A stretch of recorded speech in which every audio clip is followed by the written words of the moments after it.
Alright. Next question sa aton sining nga panelista, Mr. Montañez. Mayong adlaw sa aton aspiring congressman sa 4th District, former Governor Neil Tupas. Gov, siguro ang isa sa dako nga issue, kag do amo ni guro ang isa sa mga issues nga luyag man babatian sa mga taga 4th Distrito, ang issue parte sa imong edad kag health, no? Kay malawig na ikaw nga nagapangalagat, may track record ka na. Kag kung ikaw ang pilian bilang kongresista sa 4th Distrito, 3 pa katuig naman nga mga lagad ikaw. Pero kamusta ang aton nga ikayong lawas, kag ang kapasidad naton nga magkarga sa 4th Distrito sa panalgan sa aton kongreso? Go ahead, sir. Feeling ako, perfect ang health ni Anay Governor Neil Tupas. Ang akon upod sa 1965, pagkandidato, ubos na, nagpula uli na. Ang akon upod nga naga-tennis, magbalik ako sa Camp Aguinaldo, kung buhi pa sila, gatanaw na lang sa akon. So, kung ang akon bata, may bata ako doktor, itong isa kaadlaw na upod sa akon, isa lang kaadlaw, niya tatayo din ako mag-upodan. Hindi ka gwanta mo. Hindi gani ka gwanta ang akong kabataan. Anong nakasda nga lalaki? Now, siguro amo ini, ang akon lang, Chris, madamo na buligan ko. Siguro, tungod sila ang madamo na buligan ko, ginpalawig ako sa makaako. Amo na, sigihon ugid ang pamulig sa pumuluyo, kaya mo nang akon kalipay. Alright, madamang salamat po, Governor Tupas. Uli nga pamangkot, nagikan sa aton panelista. Go ahead, sir. Ngayong aga, Anay Governor Neil Tupas. Kami sa sektor sa pamatanon na gusto ginamon ang governance nga transparent. So, kung ikaw mapilian bilang congressman sa 4th District, anong imo panindugan sa Freedom of Information Bill? So, ang Freedom of Information Bill, nabasahan ko, pwede ako tanan nabasahan. Kinahanglan, gid nga, ang nasiling naton, ako ko kumpone, transparency. Amo ina ang purpose ng Freedom Information Bill. Kung ako mapilian sa Kongreso, saligan, I will be for that Freedom Information. Alright. Ang dugang sini nga mga pamangkot, kalakip na ang reaksyon sa Anay Gobernador sa kontrobersyal nga slogan siya sini nga campaign posters ang bantayan sa atong mga tumalanaw sa pagbalik sang Sambua 2013.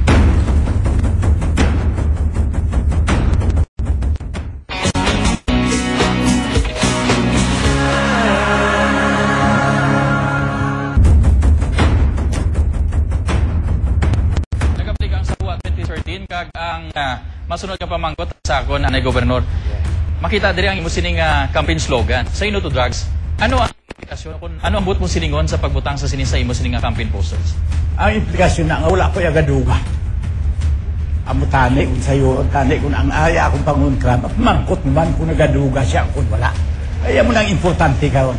Number 1 nga problem naton ang duga. Hindi kita kinahanglan magpareho sa Mexico, mapareho sa Colombia. Suga mata-mat kita. Now, ako nagkandidato, isa pa na. Kaya ang problema nga number 1 natin, ang droga. Ang droga makaapekta sa peace and order. Kag kung ang pamilya may isa nga nagaduga, problema ina. Kung nadumduman ninyo, may bata ginlugos yang idoy, may bata gipatay ang amay. Tungod sa droga. So the parts ng advocacy mo, ang kontra-droga. Yes, amo ginang akon. Kandi na ako magkanto, amo nang akon nga kinahanglan awayon kani ang duga, ang nagaasal sang duga, tagaan tawag nga magguba ang iya futuro, guba ang iya utok. Alright, balikan ko ang aton sini nga mga panelista. Monsignor Oso, isa pagi ka pamangkot sa imo. Salamat. Kagaina matigda sa ginhambal ni Gobernador Tupas, napilian siya kag ang iya kabataan, wala gid sila iya pa makalbuto. Daw may pasaring ka sa kontra mo, mamakalbla sa buto? Siguro tinibal ata naman. Kung anong lahimo sa pangontra ko. Kung sa bagay, mula na ila kapital. Pila ka eleksyon, mula na ila kapital. Balaan mo, may naghambal sa akon. Yan, Yil. Sino kontra mo? Silingkub, si Bero. Niya hindi. Si Kusino. Niya envelope. Okay. Yes, sir, Montaño, sir. Follow up lang ako, former Gov Tupas, ang imong campaign slogan, Say No to Drugs. Naintindihan naton nga isa ina sang dako gid nga problema sa aton nga sosyedad karon. Ang pamangkot, Gov nga ang amo ginanggin sentro mo haw, amo ginanggin focus mo haw, may ginapabati-batian kita, may ginatumot kita sa amos na nga advokasya. Is there a specific issue nga luyag naton ibayaw agud to nga mapasiguro naton nga hindi ina mangin contributory sa problema dira sa 4th distrito? Chris, ang importante ka nga ang aton kabataan hindi mag-intra o mag-usal sa lupa. Kaya ang public officials na hindi man mag-usal sa lupa. Kay kung sila nag-usal sa lupa, ano pag siling nga modelo sila? Kundi ilugon man sila sa mga kabataan. Ang importante, ang public official must be a model. Kag kinahanglan awayon ini ang lupa. Number one nga problem nato. Alright. Kantuan ta ang sektor sa pamatanon. Kanami gito Gov sang imong programa nga anti-drugs para sa mga pamatanon. Ano pagid ang imo bing posible nga programa kung ikaw mapilian as congressman para sa mga pamatanon sang 4th distrito? Nabutang na say no to drugs, but yes to education.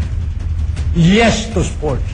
Kinahanglan uligan tan maidukaw ni mga kabataan kung to ka-intindi sila kung ano ina kung mag-usal sa duga kag ang mga sports activities para malipatan nila ang duga. So madamo pagit ang akon parte diri sa 4th distrito. Ang importante gina mga dalan. May mga provincial road kita nga kinahanglan ng mga provincial road ta himuon national road. Kaya kung may national road, makakuha na kita sa pundo sa national.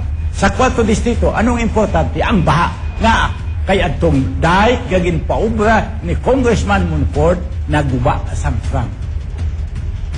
Sa Tatabukan, Kautatwebo, kag sa Balabag, sa Dumangan. Kung hindi na mapakaayo, kada mag-ulan lang dako-dako, baha ang mga kabaranggayan sa Dumangan.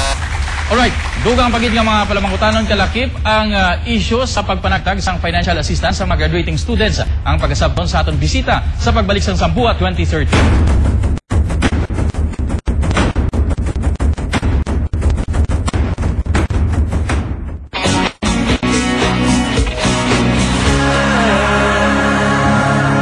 Agon masip.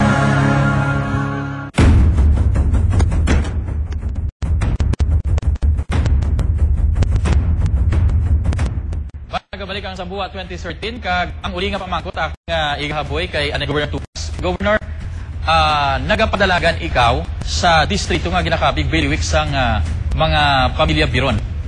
Halos mayoriya sa mga kandida o mga incumbent mayors yara sa iyang partido. Ano ang imo sining sarang nga mahimo para nga madaog ini kag mapilian ikaw bilang congressman sa 4th district? Dumduman mo anay pila ka eleksyon ko. 4 ka eleksyon, 3 ka eleksyon sa gobernador.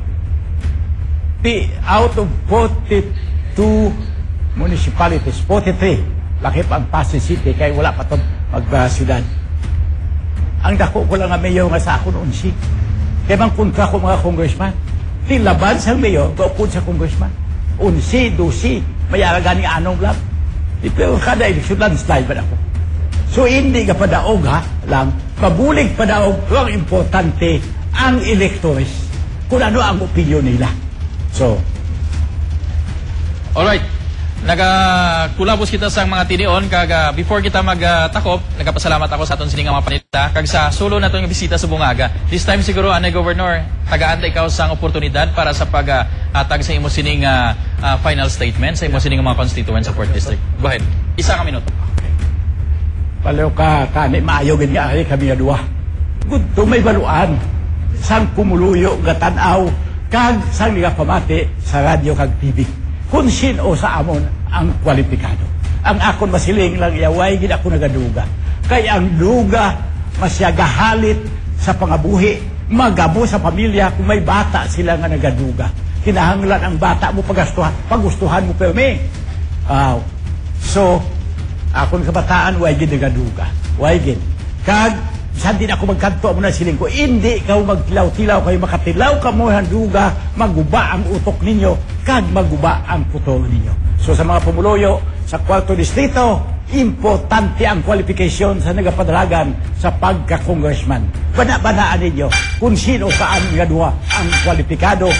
Sabagay, sa tatlo ka radio station, kag duha ka TV, wala siya mag-asipta. Alright. Madamo gid nga salamat anay Governor Neil Tupas Sr. kag subong man sa aton mga panelista, Monsignor Oso sang PPCRB, Mr. Chris Montaño sang Civil Society Groups, kag subong man Mr. Ilamoso sang Youth Sector.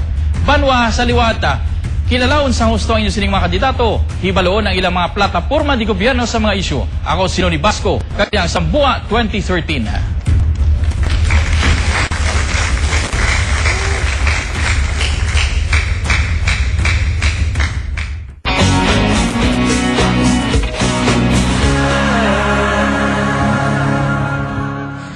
Jumping into the future, jumping into a new day, jumping into the new you, jumping into a new way, jumping into a new light, jumping in things that you like. It's time for you to be brave and jump into a new place. Jump, jump, jump, jump. Jump into life.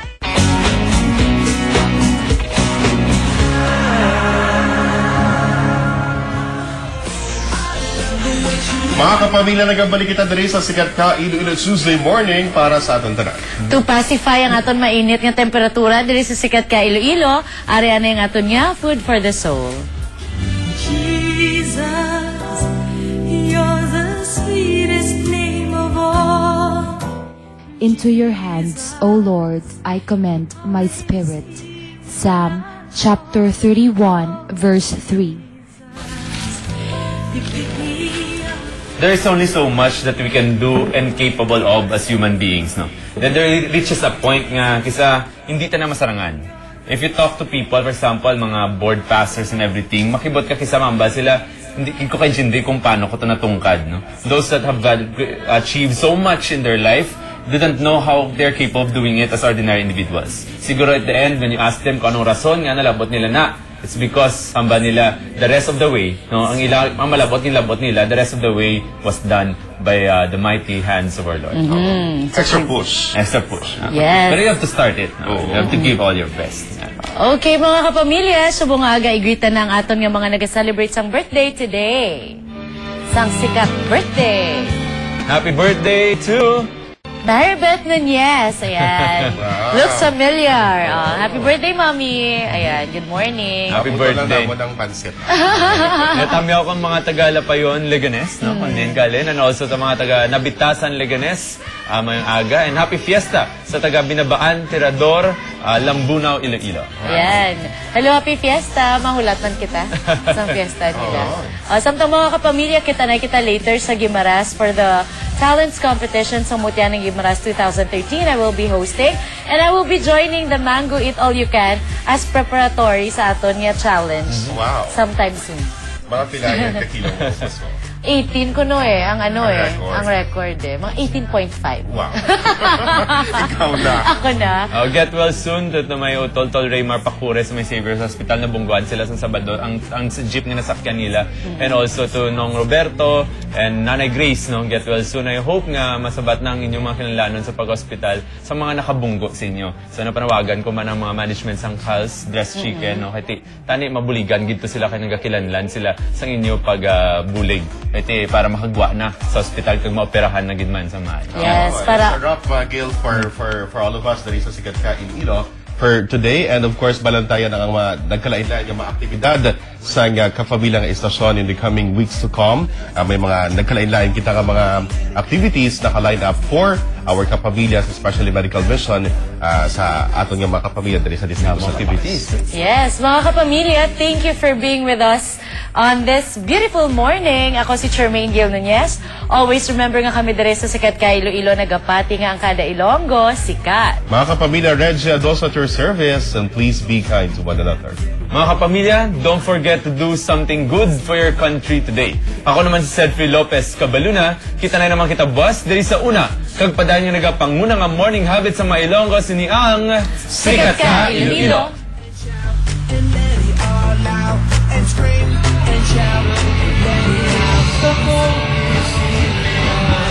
Di na lahat, outfit,